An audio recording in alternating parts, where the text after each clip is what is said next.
Señoría, lo que pedimos es que se haga justicia. Auto de no vinculación a proceso es lo que procede. Porque lo que buscamos es justicia, justicia para todos, justicia para mi representado, que se le violentaron derechos humanos, se le siguen violentando y además no se ha cumplido con la obligación de las autoridades. Pero también justicia para las víctimas de este delito, porque si la investigación no es correcta, no es puntual, no es debida, entonces lo que se está provocando es una injusticia también para las víctimas, su señoría.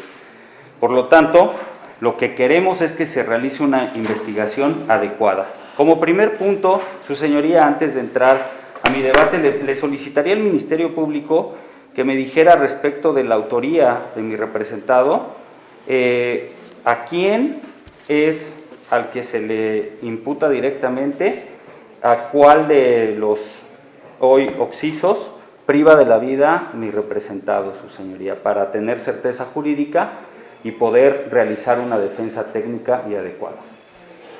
Fiscal. Sí, señoría, bien. A ese le atribuye una autoría como coautor material funcional con codominio del hecho. Y tenemos testimoniales, señoría, que de hecho ya usted las conoce la defensa, y en el momento oportuno, cuando usted le pidió que si necesitaba alguna precisión, no lo solicitó, pero sin embargo es evidente que al tener en la carpeta de investigación copias de la carpeta de investigación, sabe perfectamente que el testigo de los hechos señala que lo vio llegar al lugar, que lo vio detonar un arma de fuego en contra de las personas que estaban al interior de las mismas, que no nada más detonó él, detonan dos personas más armas de fuego en contra de ellos, pudiendo ser estos los disparos que los privan de la vida, señoría. ¿Sí? No es el testigo, por la distancia en la que se encontraba, no ve exactamente si apuntaba directamente contra alguien o no, pero lo ve disparar, y es obvio que las 7 personas que fallecieron en el lugar fueron privadas de la vida por los disparos de arma de fuego que realizó el ahora imputado y sus 2 copartícipes. Bien, adelante. Sí, su señoría, entonces no tenemos autoría determinada, tenemos una autoría indeterminada, ¿cierto?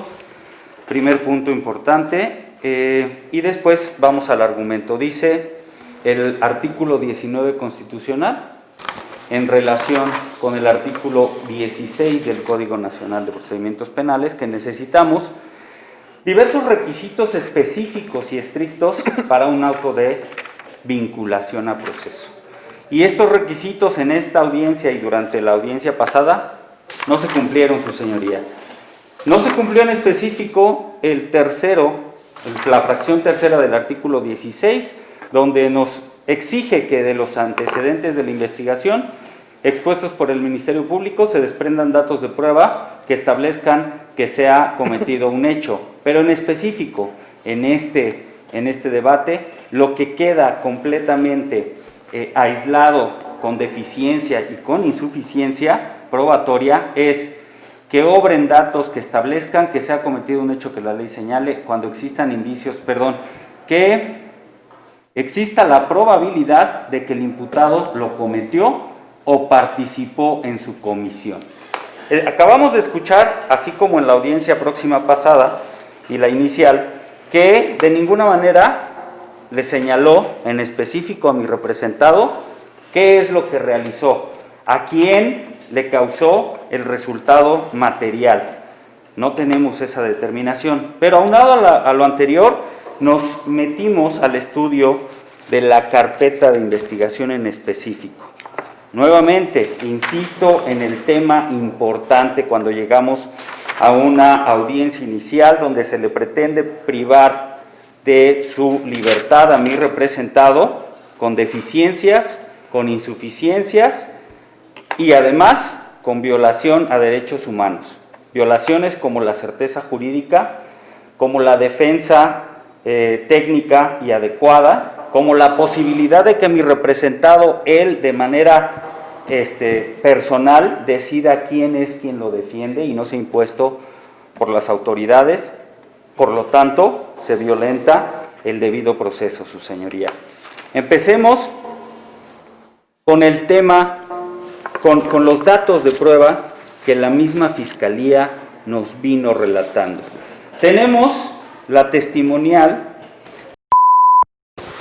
que en ese caso específico, después de todos los que refirió, que me voy a ir haciendo cargo de cada uno de ellos, que dice la fiscalía es quien vio a mi representado, pero como ha quedado claro después de la exposición de mi perito y del perito en grafoscopía, ha quedado claro que esa testimonial, esa entrevista que rindió, de entrada se tacha de falsa porque la firma, como quedó claro aquí, no fue puesta, no coincide la firma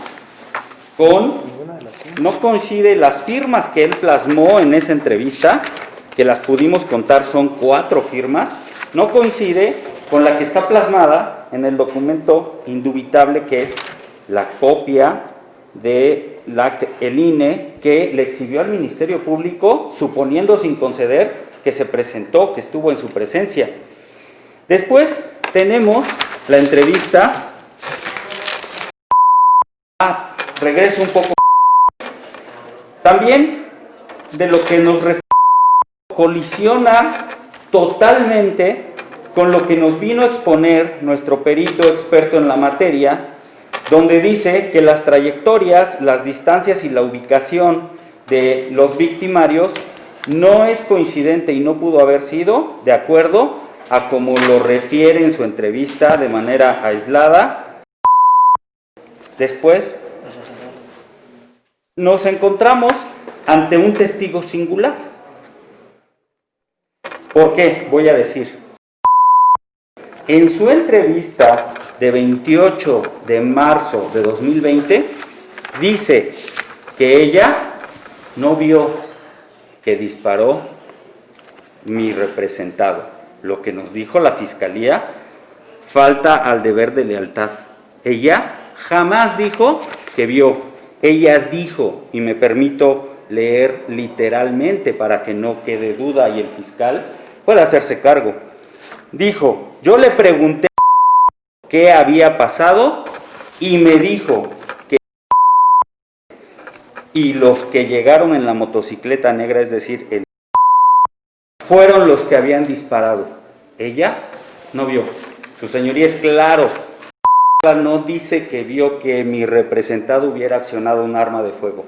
Porque además, esto se robustece con lo que ya nos vino a decir nuestro perito. El perito nos dijo claramente que del interior donde dijo que estaba hacia afuera no había visibilidad. Y nosotros estuvimos en el lugar. No había visibilidad. No es posible ver de adentro hacia afuera y haber descrito con tanta precisión a las 11 de la noche por la visibilidad que también se refirió, la descripción de mi representado. Pero bueno, ha quedado claro, dijo literalmente que ella no lo vio, que se lo dijo. Después tenemos...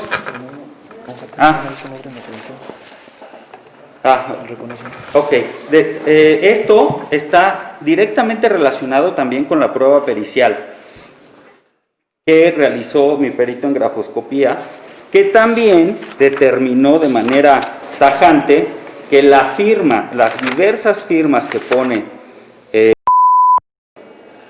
no son coincidentes con su INE. Estas son completamente diferentes y provienen de un origen gráfico diverso, así lo refirió el perito. Por lo tanto, no, igualmente en este momento tachamos de falsa la entrevista que se realizó y solicitamos no sea tomada en cuenta, no sea tomada en consideración y no se valore para la determinación que su señoría fuera a realizar.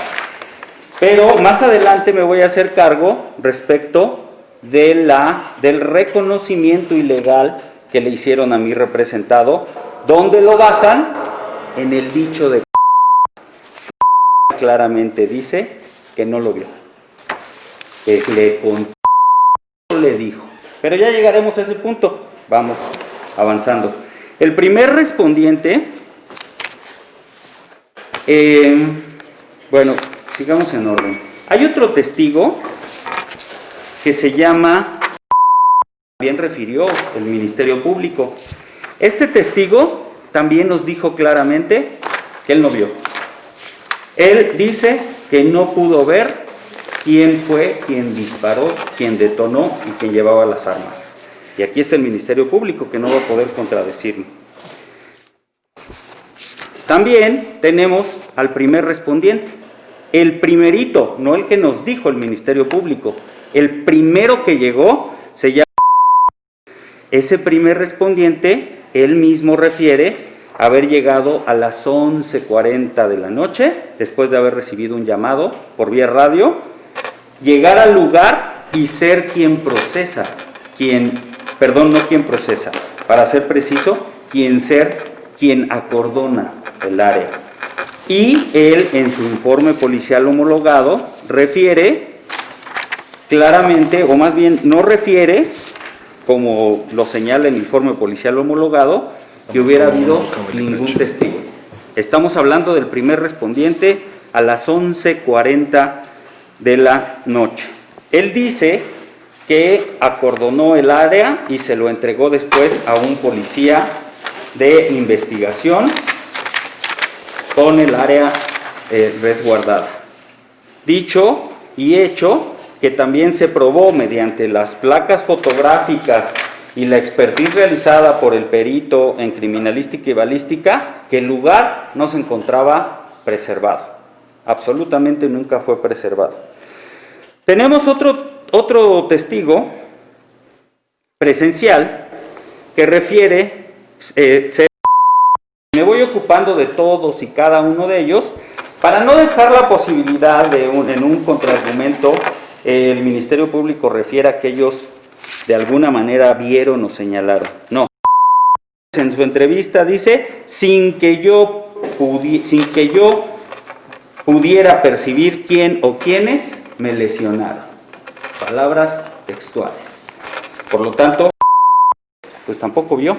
Seguimos con el único testigo. Voy a hacer referencia al levantamiento de cadáver que se inició a las 2 horas del día 28 de marzo de 2020. En ese levantamiento de cadáver es cuando, y que quede claro, que 2 horas después, 2 horas 15 minutos después de que había llegado el primer respondiente, se acercaron a ese policía a decirle que ellos eran testigos. Y ya había pasado mucho tiempo después de que se había acordonado el área. ¿Por qué el primer respondiente nunca refirió a estos testigos y no están señalados en el informe policial homologado? Cuando el informe policial homologado claramente tiene un espacio para que se señalen los testigos de los hechos. En este caso, 2 horas 15 minutos después aparecen testigos que, como ya dijo el perito, en el caso de que ya de por sí dijo ella que no vio, hubiera estado dentro del lugar, hubiera resultado lesionado. Seguimos con un testigo más de los que supuestamente fueron a rendir declaración, pero que también nos dice, también nos dijo claramente, sin que yo pueda precisar, quién o quiénes me lastimaron. Todos los testigos que recabó la Fiscalía, ninguno vio. Claramente y de manera textual le estoy dando cuenta de lo anterior. También tenemos a otro testigo referido. Este testigo también nos dijo, manifestando que yo no pude ver qué pasó al exterior, toda vez que la entrada principal a dicho bar tenía una lona que no podía ver hacia el exterior. Robusteciendo esta testimonial, lo que nuestro perito en el lugar del hecho vino a decirnos. Era imposible que hubieran visto alguno de los testigos que estaban en el interior. Pero seguimos con muchas inconsistencias. Me va a llevar un poquito de tiempo, pero vamos a hacerlo porque lo que queremos es justicia. Bueno, voy a entrar un poco al tema de la orden de cateo, de una orden de cateo que se llevó a cabo el 17 de mayo, donde fue detenido mi representado, pero ¿qué importancia tiene y qué relación tiene?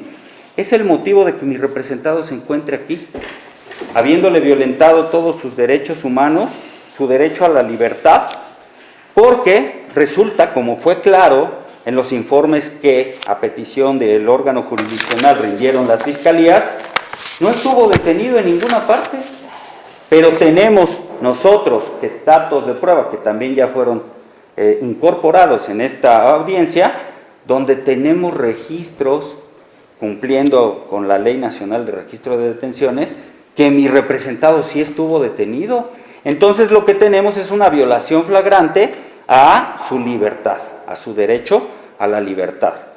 Y llegando o llevándolo hasta este momento a tenerlo detenido, causándole un agravio importante a mi representado.